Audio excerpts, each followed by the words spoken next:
Namaste, Jai Bharat. Political Islam was very confident about the WAKF business, the WAKF board and the WAKF law. Political Islam was very confident that they could pronounce any property as theirs without a possibility of appeal.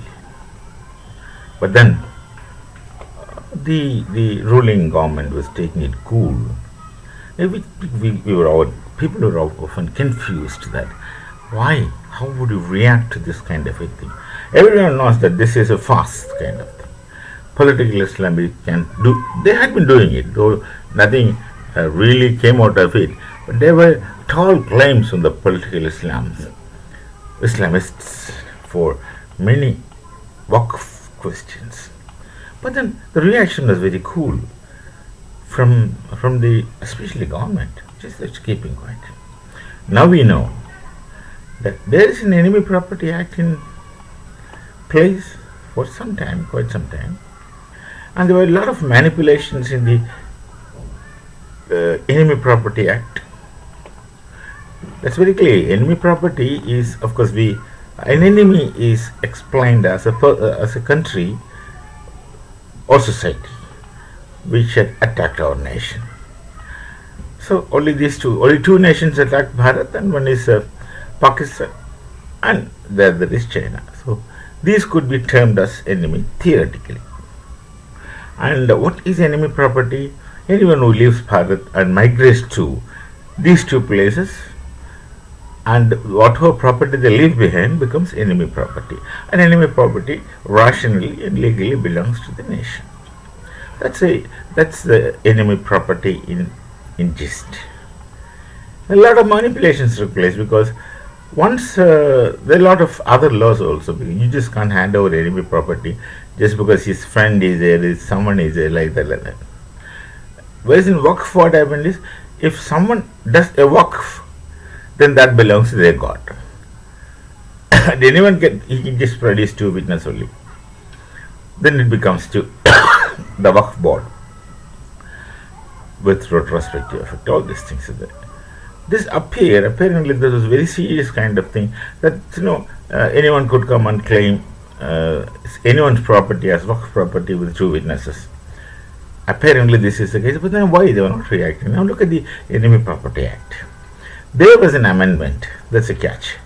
There was an amendment in Enemy Property Act some time back, less than 10 years before.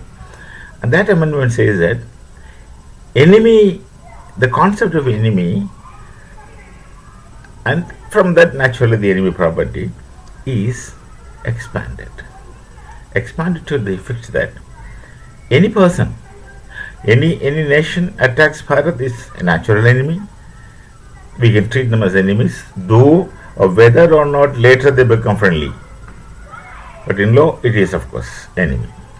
Then the second is that any person who lives in Bharat and works for the interest of an enemy, number one, works against the interest of the nation, can also be treated as enemy. Anyone living in this nation whose loyalties lie with other nation can also be treated as an enemy. And given this, many people's property can be termed as enemy property and can easily be confiscated, because there are a lot of people in Bharat who we say in Hindi, जिस थाली में खाता है उसमें छेद करता है. तो जिस थाली में खाने और उसी में छेद करने वाले काफ़ी है हमारे बीच में. For whatever reasons, these people are by default enemies, and their property could simply be attached, confiscated. Now, the entire Waqf board property could come under this category. All that you have to give is to produce some proof that these people who are holding these property are functioning against the nation. That's it. Produce that, and the entire Waqf property can be claimed as enemy property once it is demonstrated that they function against the interest of Bharat, the nation. So why should you be afraid of enemy property? Waqf board. Of course, the Waqf Act is decently amended. That's interesting. That's very interesting. That's, I would say, decently amended. also taking care of the interest of the common Bharatiya legitimate Muslims. They have a say. All those things were included, which will become an act. The Joint Parliamentary Committee has cleared it. Let's see how it behaves. But none of the opposition people took the merits of the Muslims to view to support them. But it's the ruling BJP MPs who looked into the welfare of the Muslims in this process. The opposition simply wanted to create hue and cry, did not help the Muslims in that sense. But they did not help the Muslims anyway, because they are blindly against the ruling party. So they have taken care of certain aspects, which of course shall come in the limelight in time.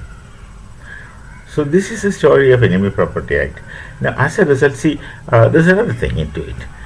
There were this so-called political actually, the movement, Popular Front of India, which is brained by the political Islamists in Kerala, got spread into other areas where they have turned many people into political Islam, and they were holding something. It was a very aggressive kind of movement, Popular Front of India.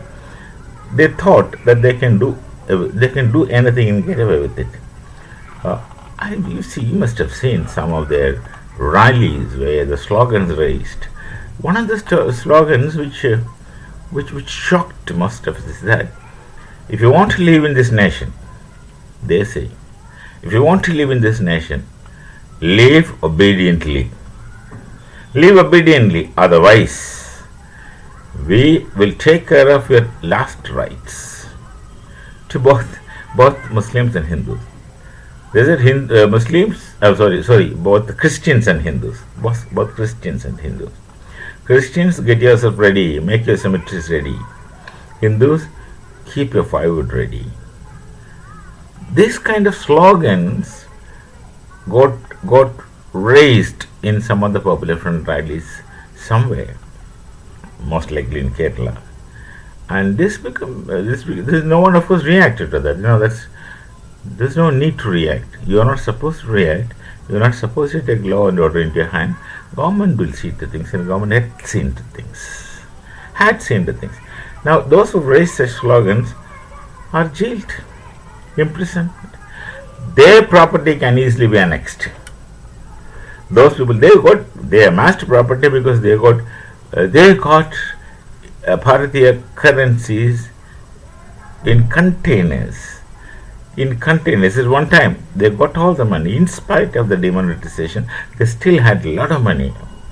And they still have a lot of funds coming now from their own sources abroad. And these people are immensely rich. They have made all this money. And all these leaders, for the political Popular Front of India, PFI, they live in great luxury. All that they have to do is, instigate these people, put fire to their thoughts and make them act. And they become rich. And it's a wonderful business, I tell you. Adani ji is no one in front of these people. They do such kind of business without investing anything, without taking any risk, without taking any loans. They have nothing to lose. They keep getting money. And they only have to look after their personal interest, and they have enough money. And that has become, the political Islam has become a business, and that is typically what the Hamas had been doing. The leaders were living in luxury, shaking champagnes and jumping. You must have seen the videos, and living in luxury in other countries, which is not really disturbed. Other nations, anyway. This is the kind of things. So the Enemy Property Act checks the WAKF's claim, and WAKF itself becomes something sensible. So we'll meet with some other thoughts again. Till then, Namaste. Jai Bharat, Jai Siya Ram.